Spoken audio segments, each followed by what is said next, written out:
தமிழகத்தின் மக்கள் இன்றைக்கு ஏமாந்து நிற்கின்றார்களே, அவருடைய எண்ணங்களின் வடிவமாக இருக்கிறது என்பதை தெரிவித்துக் கொள்கிறேன்.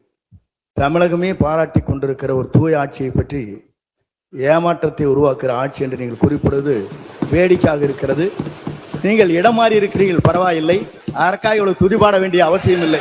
அந்த இடத்தை அவர்தான் முதலில் மாற்றியவர் என்பதை நான் இங்கு தெரிவித்துக் கொள்ள கடமைப்பட்டிருக்கிறேன். மதிப்பிற்குரிய முன்னாள் முதல்வர், பாசத்திற்குரிய சகோதரர் மூத்த உறுப்பினர் அவர்கள் பேசும்போது இடத்தை முதலில் மாற்றியவர் நம்முடைய அமைச்சர் என்றார். ஆனால் பாருங்க என்ன ஆச்சரியம்னா, இடத்தை மாற்றிய போதும் அவர் இதயத்தின் அருகே இருந்த அந்த நிழல் படத்தை மாற்றவே வேண்டாம் என்று சொன்னவர் எங்களுடைய வெற்றி தலைவர். ஆனால் அண்ணனுடைய பாக்கெட்டை பார்க்கிற பொழுது இடமும் மாறி இருக்கிறது, இதயமும் மாறி இருக்கிறதோ என்று தோன்றுகிறது.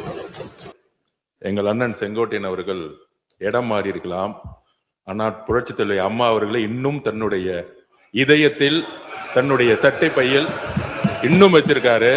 ஆனால் புரட்சி தலைவி அம்மாவால் முதலமைச்சராக்கப்பட்டவர் இன்றைக்கு அவருடைய சட்டை பையில் யாரோட புகைப்படம் இருக்கிறது தமிழ்நாட்டு மக்களுக்கு தெரியும்.